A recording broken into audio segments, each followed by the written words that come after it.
Yo, welcome to episode 443 of the AM/PM podcast. This week, my guest is Oana. That's right, coming to you from Italy by way of Romania. She loves to geek out on all the Amazon science papers, and we're going to be talking about a little bit of PPC and diving deep into some of the new AI stuff that's going on. And what's the difference between all these different, there's like 7 or 8 different programs that Amazon's got going when it comes to AI. We're going to be talking about all those and how you can optimize and some of the things you can do for that. In the meantime, enjoy this episode with Oana.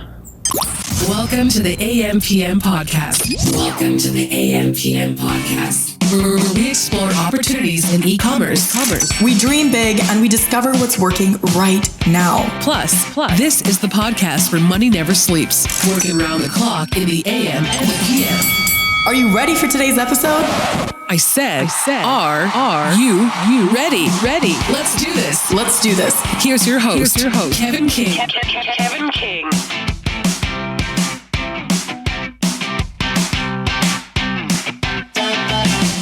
Another week, another awesome AM/PM podcast, and today's guest is really cool. I think you guys and gals are gonna really like her. Her name's Oana. Oana, how are you doing?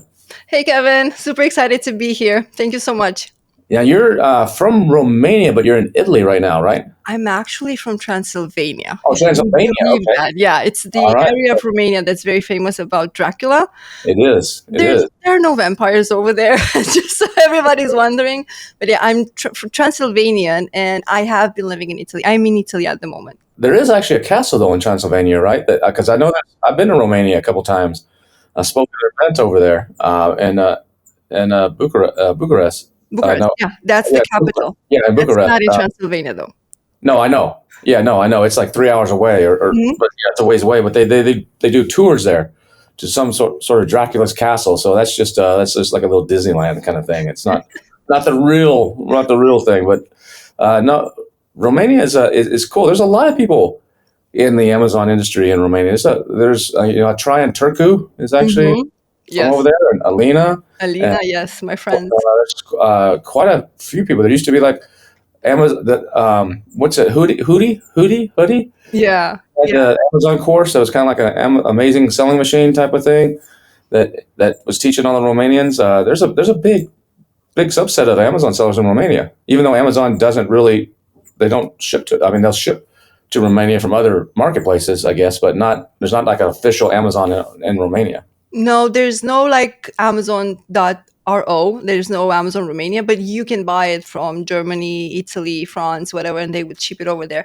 But it's true, the community that we have there is quite impressive. I know a lot of people that, especially in the PPC world, for some reason, when you look for PPC specialists, they are Romanian. That's how I actually started. My background comes in advertising. My passion came from advertising. I learned it from Brian Johnson. I actually had access to his 2016 Sponsored Products Academy.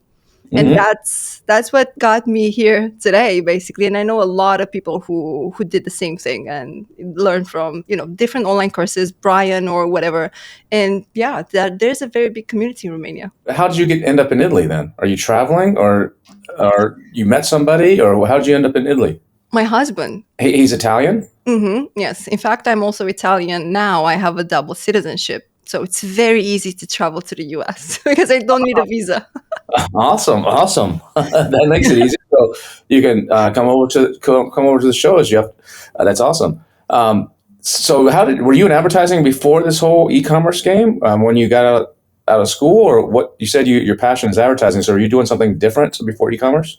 I will be honest with you. I tested AdWords for Google at the time. I kind of hated it. And it was like, I thank God I got into Amazon, because that was kind of like, an instant flame over there, and I liked it. But I did not like the social media part of it. I was not into social media at all. For some reason, there was something about Amazon and how it worked, the advertising on Amazon, sponsored products, and then everything that it evolved to what we have today. Were you a seller first, and then you really like the PPC side, or did you go straight into the PPC stuff? Straight into the PPC side of things. Say PPC and SEO, because for me, from the beginning was I really wanted to understand how indexation works. I realized how SEO was a big component of PPC right from the beginning. And kind of like I tried to balance the two for as long as I could, up to the point where I kind of leveraged that into becoming a strategist. You know what I mean? Like taking that to the next level when learning and evolving about how Amazon works. But mostly it was advertising and SEO, and then diving into like psychology for how shoppers buy, how they behave on the search, how you can increase the sales, how you can fix specific products, and then kind of like moving into the visual side of things, and yeah, and then getting into science papers, like kind of like that was my So did you know somebody that was selling and they said, "Hey, I don't understand this advertising." You're like, "Oh, let me look into it," or did you just hear something online about people are selling on Amazon? You're like, "No, I don't want to sell. I want to do the math part. I want to do all the PPC stuff." How did that? I'm trying to understand how that actually happened, because usually people start selling and either they don't have enough money, or they're not successful, or they're successful and they run out of money, or they just like, I'd rather deal with people on PPC than having to deal with inventory and floating all this money. So how did that evolve, actually, when you went straight to the PPC? Because that's unusual, unless you got hired as a job to work for an agency or something. I had a friend who I need to thank for. She was already in advertising. She was doing Amazon PPC, and she was like, "I think you would like this. Can you check it out?" Because she knew me, and that kind of like instantly resonated with me. It was mostly about the numbers, following the numbers, trying to understand, create. It was mostly about the creation side of things. When you create campaigns and then you monitor and working with the numbers, it's like really crunching them and trying to understand what impact it has. That was the overall power that kind of like hit me. And then for me, Brian Johnson was an inspiration. Like for so long, I kind of like followed only him in order to understand, how he did things, how he explained it. Because if you think about it, all the, even I can call them crazy stuff. If you think and look back, even in the early days, right, he came with a lot of strategies to test that were tested, and how you can push everything to the limit and try to maximize every strategy, every bid, every keyword, every placement. It was insane. Even when you did not have like, all the knowledge. And I would say the level of how sophisticated advertising is at this point, right? Because if you think about it, Kevin, anyone can increase or decrease bids or create a campaign and just let it be, right? But over time, that kind of like you really had to understand what's working, what's not, dial into the audiences, how you group them. Why is one campaign or one specific ad group working better than the other one? And kind of like trying to understand the reasons behind it and investigate in order to get to the technical side of things that most likely, people that just scratch the surface would not dive into. But PPC now is so much more complicated than when you first started. When you first started in 2016, it was pretty basic. I mean, extremely. It was pretty much products. People could pretty easily do it themselves. Now you need a degree in rocket ship science or something, and to actually do some of what it can do. And it's still behind Google. Google is still much more advanced than even Amazon is at this. So that learning that from Brian, but did you where did you learn from anybody else, or was it mostly trial and error, or working for clients and kind of figuring things out as you went to complement what you were learning from Brian? So throughout the years, I will be honest with you, is following Brian Johnson, then kind of like trying to pick other ideas that I would test. It was always about testing. It's not because one shoe does not fit them all. And luckily, I easily got into working with different agencies and handle like hundreds and hundreds of clients of different sizes. And that's where kind of like the expertise comes in, when you test the strategy and you kind of like understand on groups of clients on what it can work and what budget you need sometimes for a specific strategy, or I don't know, how you are able to structure, for example, a campaign structure. How do you plan that for clients? And yeah, just working with all different sizes. I was lucky to work with brands that most likely majority of you have maybe all of them in your house, basically. And yeah, it was just a lot of testing and proving what works and what doesn't, and working with a large amount of data. And you mentioned in the beginning it was easy, right? And it was easy. And when you test and work on something that's easy, and then it kind of like evolves over time, you are already in the game and you are able to kind of like test and try to understand what works and what doesn't. So when it becomes sophisticated, not that I don't encourage, people who want to start learning PPC now, I'm not saying don't do that. It's just that be prepared to kind of like understand in a harder way what it can be advertising today. You know what I mean? Because if you start from something similar, kind of like build it up, like we moved from Seller Central to the advertising console. Yay. We have new reports. Yay. We have sponsored brands. Look, you can add a video to it, and when you experience that in a step by step, I think it's easier rather than all together. So that was definitely a plus that I'm thankful for, that I was able to kind of like digest and learn and test at every step. Yeah, you're building on top of your previous knowledge rather than trying to gain all the knowledge of everything at once. It's kind of like drinking from a fountain that's just got a little bit of water coming out versus drinking from one that's really splashing, really it's coming out full force. Yeah. So I know if I'm doing my PPC for my accounts and I'm in there, I feel the pain. It's my money. I'm putting my bid. If I mess up on a bid or I mess up on a campaign, it's money directly out of my personal pocket. And I'm like, I feel that pain. Like, I don't want to make that mistake again. When you're doing it for other people, how do you get into that fiduciary duty mindset to where you have to feel that pain? Because if a lot of these PPC agencies, if they mess up, yeah, they might lose the client. I guess they technically feel the pain there, but a lot of times it's the workers. They don't feel the pain. They're like, oops, I screwed up. So sorry about that. I just learned something and I won't do that again. But how do you get into the mindset to where you this massive responsibility, especially when you're at big scale and you're dealing with a lot of money that you could be wasting? So how do you handle that? I will be honest with you, testing when you have a huge budget is actually easier than when you have a more struggling client, maybe that has a limited budget. That's where, the balance needs to come in. I will be honest with you, it really comes down to treating everything as it's always your own. Accountability is a very, very big part in building long-term relationships, and that's what gives you kind of like credit and success. And I really do encourage everybody to, when you work and do just maybe perform a specific task, think twice and act as in every moment as that's your own brand and that's your own product and that's the money that you're investing, because otherwise, unfortunately, you don't grow. You don't grow from a personality standpoint, like in the rapport that you have with the client, and you don't grow professionally because it can be harder. It's just, from my point of view, accountability is very, very important thing. And when managing big teams, that was something that I was always looking for in the people that I was managing and the people that I work even today on the accounts that I manage on my accounts. Is like, accountability is very important. Of course, there will be, things that go south, and you don't always have success. That's absolutely normal.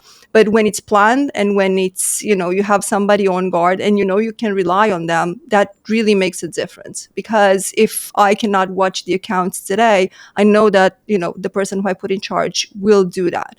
And it really minimizes, I would say, negative effects on what can happen.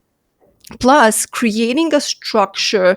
So if you think about it, when can things go wrong? When you don't monitor them or when you don't plan them accordingly, right? So if you plan and then make sure that you have a process in place at no matter what level to make sure that there's nothing falling in between the cracks, that's when you have full control and kind of like minimize. Of course, if something happens with Amazon or whatever, but I would say planning and monitoring will definitely make sure that you don't make errors like that. So when you said you were managing some teams of PPC people at some points throughout. So when you hire someone for that team, is it better that they have PPC experience, or is it better that they don't, and you teach them your way and your processes versus them coming in, maybe they learned at a different agency or they learned on themselves and maybe it's not the best way? Which is better, to have someone with experience or to have someone that you can teach that just has the capability, the mindset of numbers and stuff? It depends at what point you need that person and how fast you need them to come in and act. Because if I would need to train somebody from scratch, of course, I would expect to take longer than having somebody who already knows the basis and maybe I just get them to learn my way, as you call it, right? Which is faster. So it really depends. I don't really have a preferred way. If you ask me like right now, I would say if I need to add somebody to my team, most likely I want them to know Amazon, to have some sort of experience in Amazon. And then we can kind of like, refine everything that they know and build it up. But starting from scratch, from zero, it might require, a higher effort. And yeah, it always comes down to what you would expect from the specific role and when do you want that person to actually start working? Because if I hire them with no experience, they will not be able to touch the accounts. They will not touch anything. They will just be learning and shadowing. So, yeah. Forgetting about AI stuff, just the normal stuff, what's got you most excited right now and what Amazon's doing on the PPC side? Is it the video content? Is it the customer journey stuff? Is it what's got you the most excited? That you can like, oh, wow, now we can actually really do some cool stuff? I think it's the focus towards audiences that I see Amazon shifting. And I noticed that in the past couple of years. Like, if you think about it, even when they started introducing the audiences in sponsored display, which I will be honest, they don't really work that much. I really hope that at one point we will be able to leverage them more. But the focus that it goes towards a profile specifically of the shopper and try to personalize that as much as possible, rather than just kind of like throwing the seeds out there and waiting for shoppers to go in and search for it. And I remember I was at Accelerate last year and I was talking to a search expert. And one of the things that I was kind of like mentioning was the demographic side of things.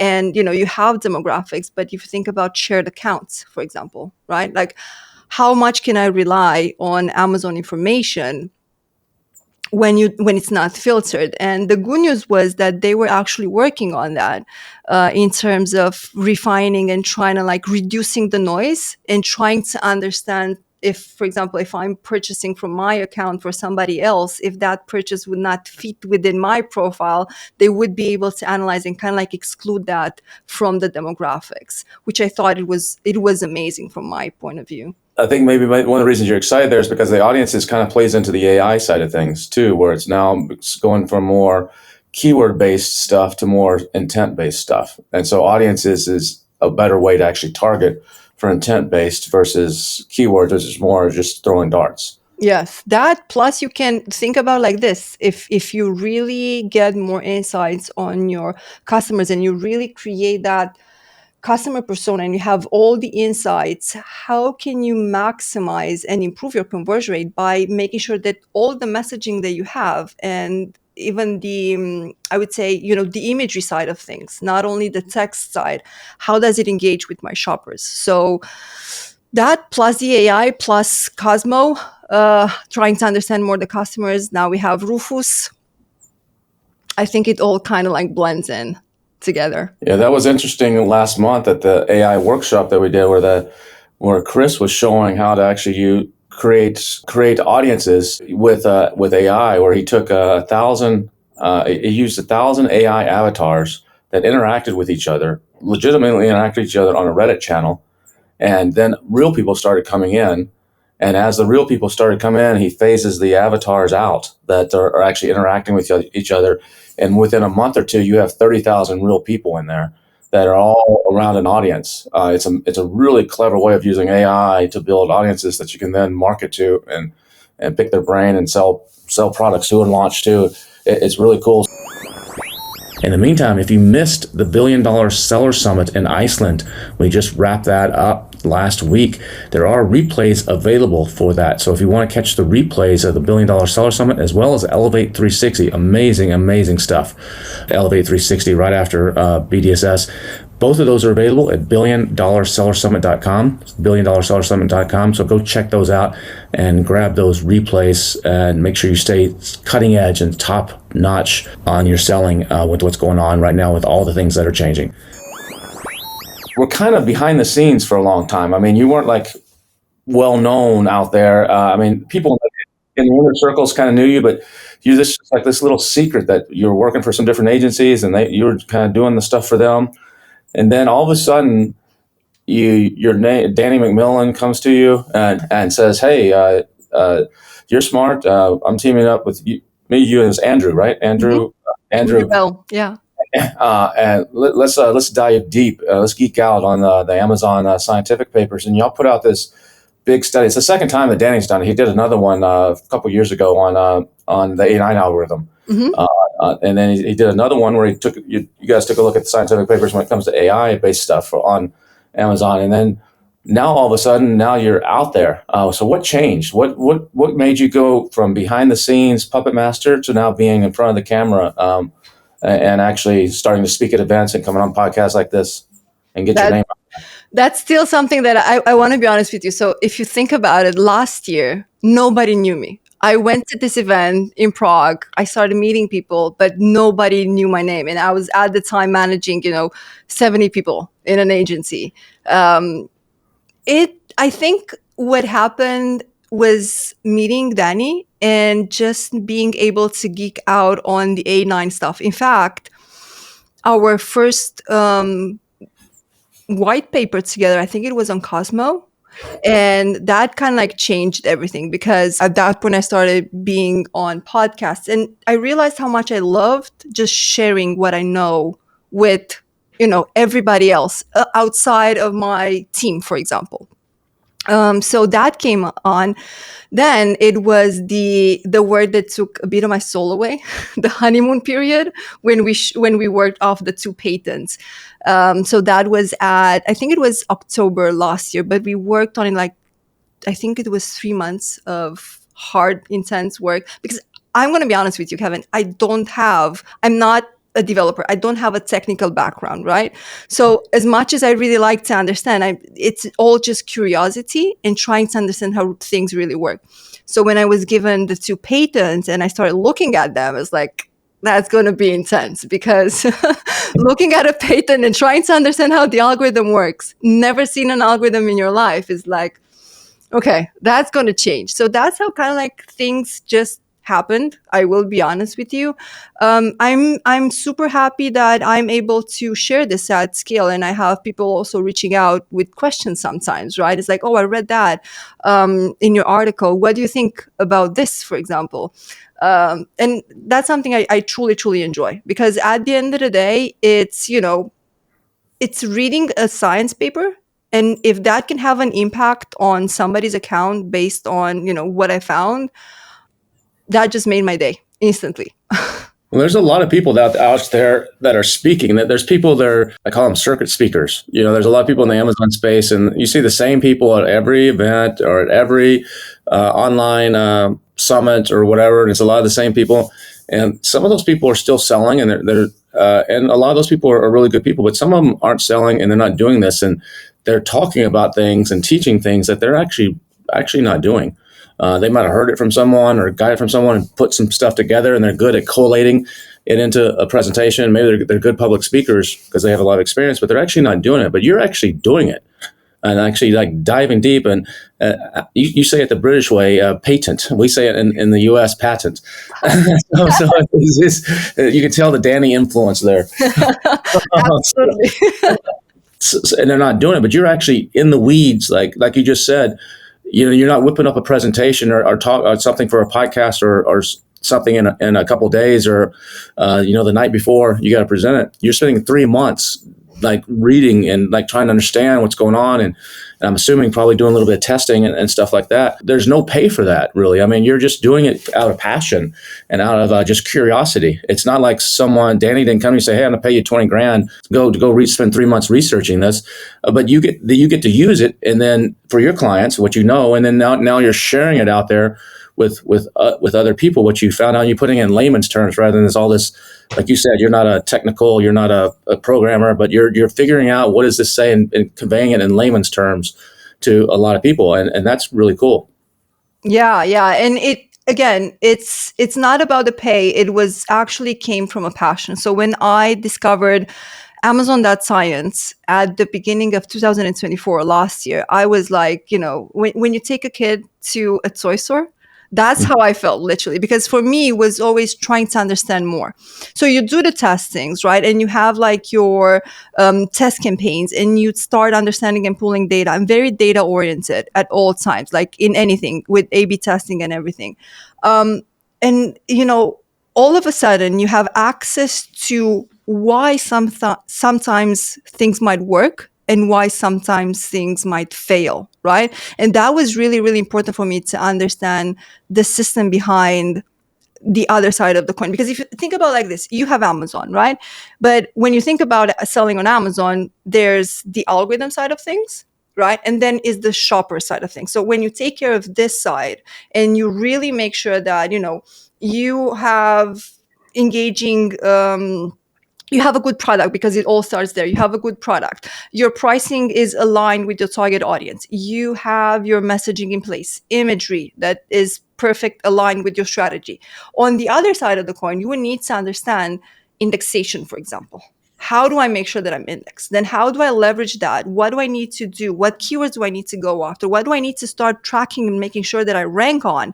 All that technical side of things, which is how the system works versus how shoppers react to what they see, right? And it's always kind of like a balance between. So when I realized that, for me, it was amazing, because I really started digging deep into understanding, for example, how Amazon understands the images with the Avon, for example.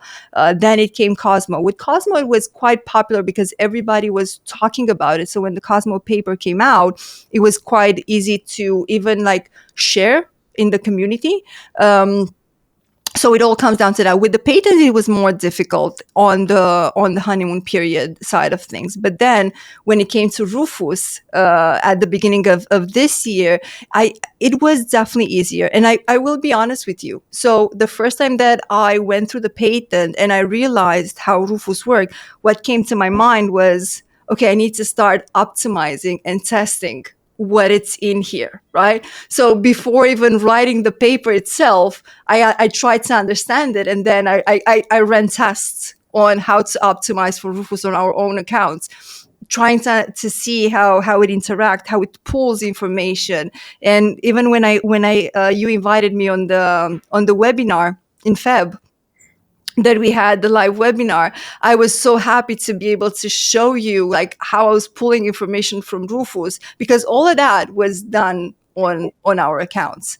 And it was tested just to see how Rufus reacts every time, and, just making sure that you provide accurate information. Because at the end of the day, if somebody comes in and finds, for example, they take my piece of advice and maybe improve it, I would be happy. It's like, okay, take this to the next level and just share amongst us, because at the end of the day, it's just a win-win situation for all of us in the community.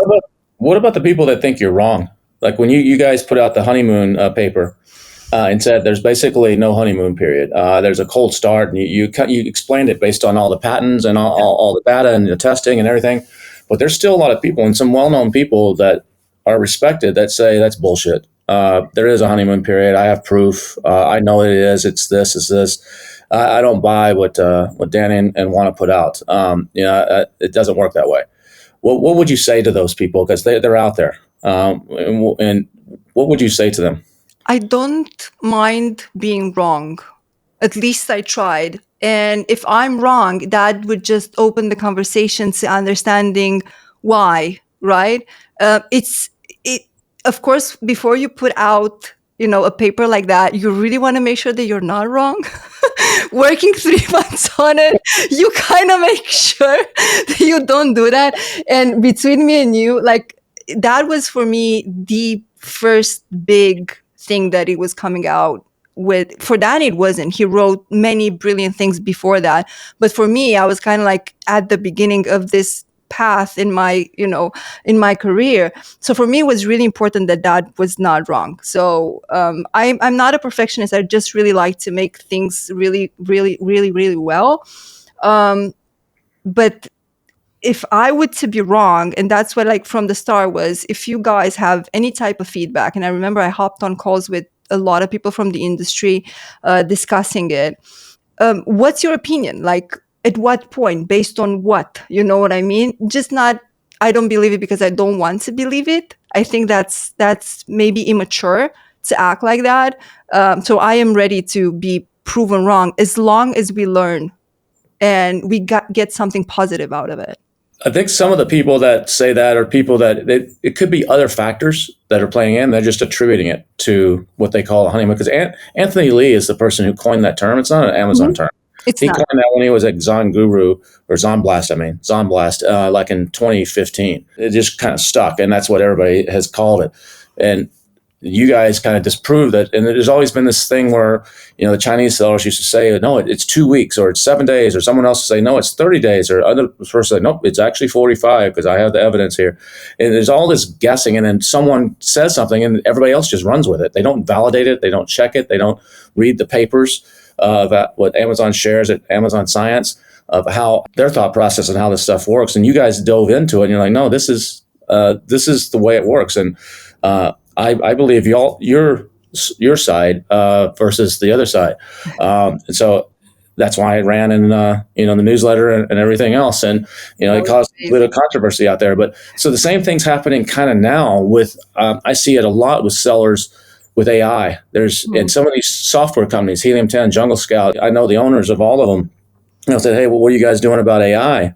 And well, what's there to do? That's in simple terms. They don't say it quite like they're paying attention, but of course, I'm like, well, you're going to be out of business, unless you pivot or add some additional modules to your stuff, because your keyword stuff, which is the core of your business, you got other things, accounting software and shipping software and other things, but it's the core of your business, and keywords are not going to matter nearly as much anymore. And the way people are reverse engineering, where's the opportunity based on keywords, and where's the opportunity that my competitors don't have these keywords and I can put them in. That still matters right now, but it's on its way out where that matters. And a lot of them don't believe that. Like, no, Amazon's not going to change. That's not going to change. And so the same argument right now is with the people that different opinions on honeymoon period. There's different opinions on how AI is going to affect search. And I think AI is going to, my opinion on it, is you have $5 million people doing $5 million sellers on $5 million a year on Amazon right now that are not paying attention or don't believe or not optimizing properly, that are going to go to $500,000 in a couple of years. And they're going to be like, what happened? And it's because they're not paying attention. Right now, in my opinion, you got to ride the line. You got to do the old way. And you also need to prepare and start doing the new way. And the new way is going to start taking over. And just like you said earlier, you love the SEO stuff. And SEO right now, Google's a little freaked out because of, and a lot of the people in the SEO world, which is a big business, are a little freaked out because they're losing some of their control of, backlinks still matter right now. And there's still stuff that matters. But as more and more AI comes in and more people start using Perplexity and OpenAI to do their searches for products even, it's only like I just saw a stat on it. It's like it's less than 1% right now of people that are doing actually searches in GPT or chat, Perplexity or OpenAI or Claude to search for products. But they expect that to go to 14%, I think, by the end of this year. Wow. And continue to grow even more over the next couple of years. So who knows how fast this is going to go? It may be slow. It may happen this year. I don't know. It's moving pretty quickly, but at some point in the next 6 months to 4 years, it's going to be completely turned upside down. And a lot of people aren't preparing for that. So can you explain from the Amazon point of view, what's the difference between like Amazon Comprehend, like looking at images, to recognition, looking at images, to Amazon Comprehend, to Cosmo, to Rufus, to now there's another one. There's all these terminologies, and people are like, well, what's what I need to pay attention to, what I need to do. Can you first just start off with just a basic primer on what's the differences between all, Comprehend, Recognition, Cosmo, and Rufus? And I think, what's the other one? Is Odyssey? Olympus. Olympus. Olympus is coming up. Olympus. I knew it was with an O. Olympus. Yeah, Olympus. Can you just basically just explain those five? Don't go into detail. Just explain what are each of those five and how are they different? Absolutely. So for those who think that Amazon is not going to change, the bad news is that Amazon already did. And if you look from how it evolved, like with adding Cosmo, right, in 2024, we knew that that was about to change in terms of how Amazon sees products. But that was kind of like the tip of the iceberg, because so we've been trained to look at SEO. You mentioned SEO, Kevin, from a lexical standpoint. What does that mean? Word to word matching. We wanted to make sure that we have repetition, we have all those keywords in. The more we had, the more we indexed, the more we ranked. That changed drastically in the last couple of years because Amazon actually enforced the policies to avoid that, to avoid keyword stuffing and repetition, because they leverage AI already. And they've been doing that for some years. It's just that it kind of like fell off the radar for everybody. Is now it's like it's written on the wall, and we have all this proof, especially with the update that they did on the algorithm with the last patent, the one from 2023 November, where it clearly shows how rapid the process of data is and how easy it is for Amazon to recognize your product, what it is, understand it, and then do an estimate or where it should be on the search. With this said, if you think about Cosmo is just the last layer that they added, because the fascinating thing, if I can call it like that, for me, is fascinating how Amazon evolved. If you think about it, from the start, they always said that they have the customer at the center of everything that they do. And we knew that, right? It's just that it took them some time to kind of like focus on preferences and try to estimate what shoppers want. And there are a lot of science papers out there that show how Amazon leverages AI for OCRs, for recognizing images, other than what you just mentioned on the AWS. So when you look at recognition, that's a tool that can help you test your own images in order to understand how Amazon possibly can see them, if that makes sense. So if I have an image of a mug, right, I want to make sure that I run that through recognition, which is just a tool, a free tool. Everybody can have access to AWS and recognition in order to see and make sure that Amazon's tools recognize my item as a mug, right, or as a product or whatever it is. You want to make sure that it's labeled correctly. Why is that important? Because when you upload it on your side, you would see only how shoppers interact, but you don't see the side of the coin that I mentioned earlier, which is the system and how it recognizes. Because Amazon utilizes different recognition systems. So for example, they have Avon, which is the last one that they added last year, in which it kind of like tries to pull attributes from an image and understand the product. So if until now I used to sell, I would say a V-neck t-shirt, and I would call it round just to get indexed also on round. Now comes Amazon in and says, no, this image is definitely not a round, it's a V-neck, right? So they use Avon. That's one of the tools, for example. Then they want to make sure that, and this is fascinating for me, they also have a sort of like a safety net, because AI hallucinates. So they created systems that help, for example, on Avon's side, make sure that it doesn't hallucinate. That's called some like throne or something like that. So the system behind it, once that you get into the science papers, is quite complex. But it shows you how much Amazon evolved. And it evolved mostly in the last couple of years with the leverage of AI. So those who don't believe that Amazon is changing, it already did, and it will continue to change. We do expect to kind of like evolve from here. Comprehend, on the other side, it's the text side of things, right? You want to understand the sentiment analysis. And I did this and I tested. This is the interesting part. So when I discovered Comprehend in the beginning, I was really focused mostly on the titles, right? I really wanted to understand like how Amazon understands the titles in terms of the positivity score. And what I found over and over again, every time that I came out with a title that had a higher positivity score, my conversion rate in the A/B testing on Amazon would always improve, because for some reason it was more natural language. It resonated better with the shoppers, and therefore you would get better conversions. So for me, that was like, okay, now in my processes, whenever we would need to look at title optimization, making sure, the basics are still there are important, and following the guidelines, but then utilizing the AWS Comprehend as a tool in order to kind of like test that positivity score, and then go and test the new title in the A/B testing. But it never failed. Like 100%, it was always better conversion on the version with the higher positivity score in the sentiment analysis from Comprehend. So how can someone actually use Comprehend? What's the process there? Can you explain that real quick? Just Yeah. because it's free, but you said something about scores. Can you just explain what that means and how someone listening, like, this sounds cool, Oana, but how do I do that?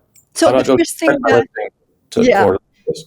absolutely. The first thing that you would need to do is make sure that you register and get an account on AWS. And once that you are in the console, you just need to type in Comprehend. And then at that point, you get into the Comprehend section. And there's one box where you put the text in it, right? Like you copy paste the title, for example. And once that you hit analyze, you can move down onto the page and you have the sentiment analysis. It's quite easy and straightforward, and it will give you like if it's neutral, positive, or negative, and it gives you the scores on the text itself.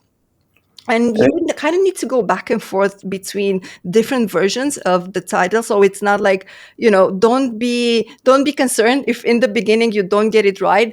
It took me a while until I got my first title with the keywords that I wanted, the format that I wanted, and a higher positivity score. And then I built the bot around it to help me with that. But yeah, it takes a bit of back and forth, but it's definitely worth it. You can do it with your bullet points and with your description and all that stuff too, not Yeah. just your title. Absolutely.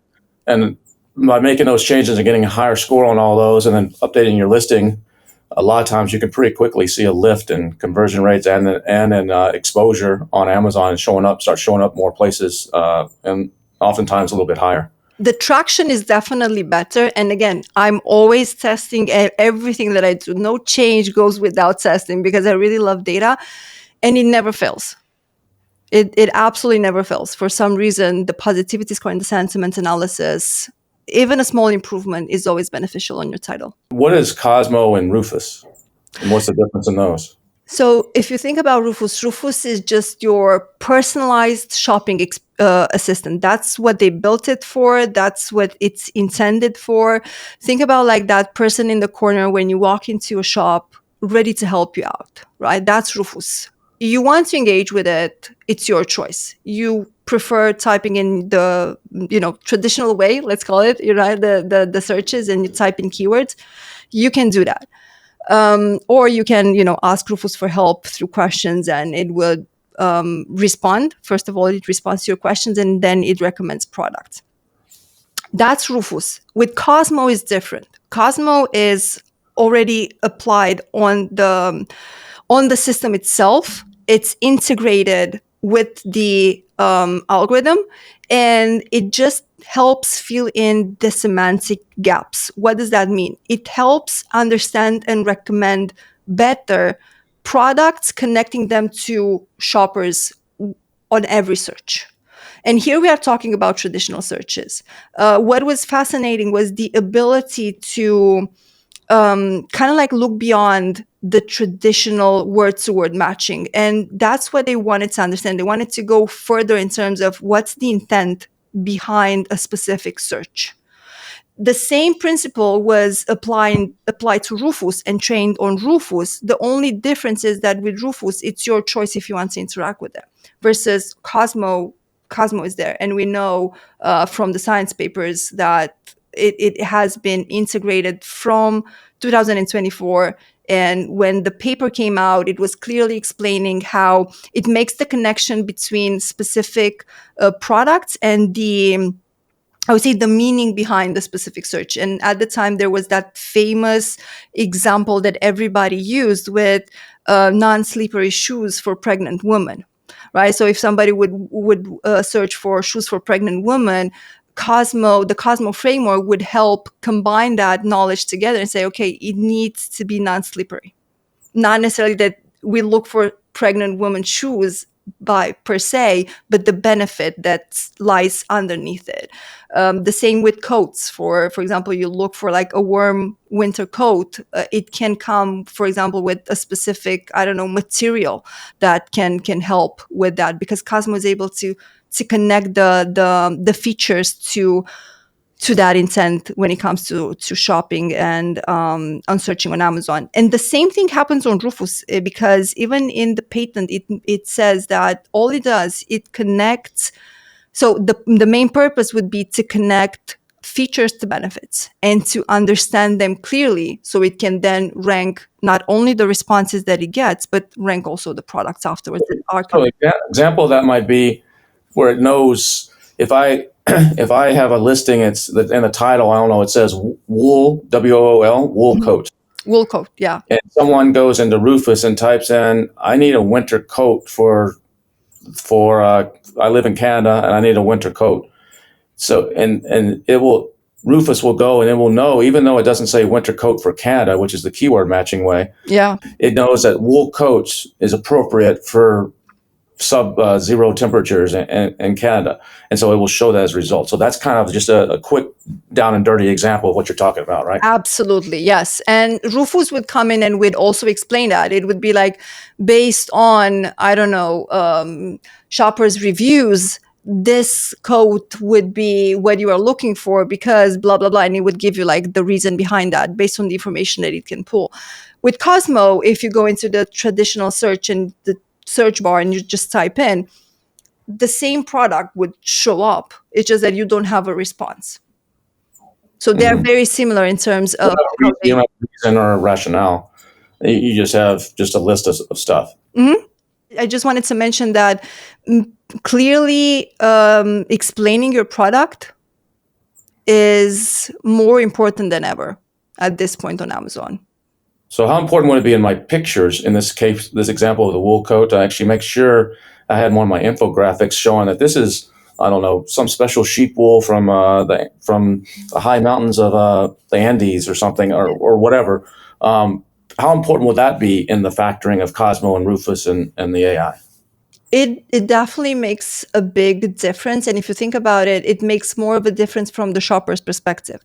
So if you do have that information on one of your images, Rufus will be able to not only respond, with acknowledging that that's the product that you might want to buy, but also pulls the image itself. If it cannot find that information or connect it to the image, it will only respond back as a text. And we know that images engage better and you tend to have a better conversion rate when you utilize visual. So my 2 cents would be, make sure that whenever you have a differentiation point or, I would say one of your strengths, make sure that you show them on images. So when Rufus will reply back, it will pull the images, and therefore your chances of conversions actually skyrocket in that moment. And what's Olympus? That one a lot of people haven't heard as much about. What's that one? I haven't found the paper on it yet. I will be honest with you.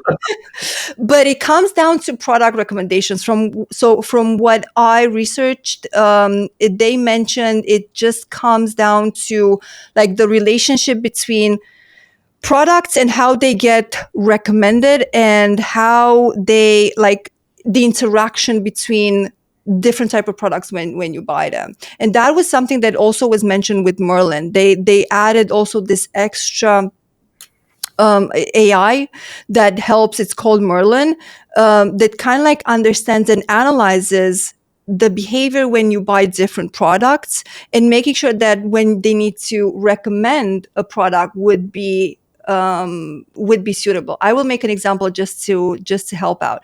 So if you buy a phone today and a phone case, right? 2 months from now, Amazon will want to recommend another phone case for you to buy, but not the phone again, because it understands you will not purchase another phone. You don't need it. You need a case to protect the phone that you already purchased. Because it figures in 2 months you've worn it out or damaged it or something. Yeah. Okay. So when you are going in and looking at a client's listing to optimize it, and I've heard stories of some people where you've gone in and like for sellers and like took a look at their listing, like, oh, you need to add this and add this and do this and do this. You're missing this. And then a lot of them are blown away. They're like, holy cow, I had no idea I need to do all that stuff. What are some of those things that you're going in and doing? What's some low-lying fruit that people that are listening that they should go check right now on their listing and make sure it's there or modify? The number one thing I would say, go and check your backend, because that was kind of like, in a house, whenever you have things that you don't really want around within the house, you kind of like put them in the basement. That's kind of how we treated our backends for so long. And all of a sudden, product attributes and the backend of our listings are way more important than we think, because all of the systems that we mentioned, COSMO, Rufus, Avon, Merlin, they all pull information overall on the listing. And a big part of it would be the backend. So making sure that that's optimized, that's the place that I would start. And for me, What does that mean? Does that mean going to download the category listing report and looking at every single field and making sure there's something in every single field that you can modify? And then how do you know what to put in some of them? Because some of them, Amazon has you cross-reference it to the flat file report. You got the little tabs. It'll show you these are the values that should be in there. We're expecting one of these 5 values, and sometimes there's no values, or sometimes it's like adult, kids, and women, and you're like, no, this is not the value I should put in here. So how do you know which ones to do and what you should put into them? it will depend from product to product, but the ones that are mandatory, those should not be left out. Those that are optional, of course, it will come down to you understanding if it's relevant to adding the information or not. But let me tell you this. If a field is, it is optional, but it can be, I would say, helpful from an optimization standpoint, please don't avoid it. Like literally just make sure that you put in the information. I don't know. No like easy example comes to my mind, but maximizing all that, it really makes a difference. And another thing would be, people think that you have your A plus or your premium A plus, and I really encourage you to have a premium A plus, not a normal A plus. You would neglect the description in the back end. From testings that I did, I realized that Rufus is able to pull the exact information, kind of like how I phrase it, from my description that's in the back end. And that's really powerful if you think about how you would want Rufus to respond maybe to specific questions when it comes to details to the product. So make sure that you utilize that section. Again, that's something that it's not necessarily, you can put a word in it and that's it, because you think about it, you have your premium A plus and that's what matters on the front end. But in reality, the back end description helps and really makes a difference, especially with Rufus. So I would really make sure that that's maximized in terms of the characters that you can add. Do you think Rufus, it's in testing, it's kind of like in beta now, and there's some people that really love it, and there's some people like this is just giving me garbage, and it's making some really bad recommendations. So they're fine tuning it, and they're getting it. It'll get better and better with time, especially as more and more people use it and learns more and more. But do you think it's going to get moved into that search bar, to where the search bar right now, where you just can go still type keywords and stuff and find results? Do you think that search bar is going to be more like is going to get replaced with a Rufus type of thing, or do you think they'll always be separate, where people can search by keywords and they can search with a Rufus interactive type of LLM? That's interesting. I think it will kind of become a hybrid in between the two. One place, but for like you either choose to ask a question or you choose to type in a keyword, most likely you will start getting the same type of responses back at one point. I think it's actually growing, and you are right. Like, especially in the beginning, I remember when they released Rufus, everybody was like, oh, this is just horrible. It hallucinates. It would pull information that would not be there. But then we learned why it did that. And I haven't seen that in a while. There are no more posts complaining about Rufus. It doesn't show that it hallucinates that much anymore. In fact, from all the interaction that I'm doing, I'm not seeing hallucinations anymore. And that shows and proves how fast it learned. Because if you think about it, right, it will soon be a year that since they released it to everybody in the US. And in the beginning, it was garbage, but then it really started getting better. So from my point of view, it's like, it's still a learning curve for us to how to interact and how to use it, but ultimately they will blend it in. Yeah, this at the end of February, Amazon released the new Alexis LLM, and at the time of this recording, we haven't had time to play with that yet to know. But what are your thoughts on voice AI and voice AI search and everything now? And unfortunately, when we're recording this, we haven't had time to play with that, but that's out there now. And how do you think that's going to affect? Because a lot of people are just talking to their phone. Siri is now powered by a new system. Siri couldn't do that. It can really interact with you, just like OpenAI came out with where you can call an 800 number, call 1-800 ChatGPT or whatever it was, and you can actually talk to it. And now that Amazon's doing that, and then Apple's doing it with Siri, where do you think it's going to go when it comes to voice search? So I'm a type person. I always like to interact with my phone through text for some reason. It's just a personal preference, but I cannot not notice and admit the fact that people, like interacting with their phones through voice. And we know how easy it was to release Alexa and then with Siri and how people interact with that. Now it's just taking the game at the next step. And again, I think it will just continue to grow from here, because if you think about it, it's easier to talk rather than to type, because we are so used to multitasking so many times, right? So you kind of like take notes or ask it to help you with a specific search. And ultimately, I also see us doing that when we are looking for a product on Amazon. Like, hey, help me, buy this product. I want it like this. And then maybe it comes back with some specifications in terms of, this is what I found. I think this is what you would like, right? Because it, again, comes down to a personalized experience. Well, I'm looking here at the time. We've already spoke for an hour, so they're going to get mad at me over here at AM PM Podcast. The editor's like, so we're going to have to continue this on another one, because we could still geek out on a whole bunch more cool stuff, I think. I would love to. If people want to reach out to you, Oana, and find out more about you, follow you, or learn about, I know you have an agency and stuff. What's the best way for them to get a hold of you? LinkedIn would be my place to go. That's where I kind of like share everything with the community and my go-to place at any time. I'm not a very social like Facebook, Instagram person, so LinkedIn is definitely the place for geeks to be. And yeah, if you have any questions or anything, just reach out on LinkedIn. I will get back to you as soon as possible. And for someone listening, how do they spell your name and find you on LinkedIn? It's Oana. And then once that you start typing Oana and like you go with A lot of people don't know how to spell that. Yeah, Oana. So Oana, it's definitely, and I assume that if you're in the Amazon business, the algorithm will help you once that you start typing PADUR. I will pop up. The good part is, Kevin, that I'm the only like Oana in the industry, right? So whenever people ask me, it's like, what's your name? It's like, I'm Oana. Don't try to pronounce my family name. It's almost difficult for Romanians as well. I'm exaggerating, but it's not an easy name. So I don't want to put a burden on anybody. So how do you pronounce it? Normally it's pronounced Oana Pădurariu. Okay, we'll just stick with Oana. Yay!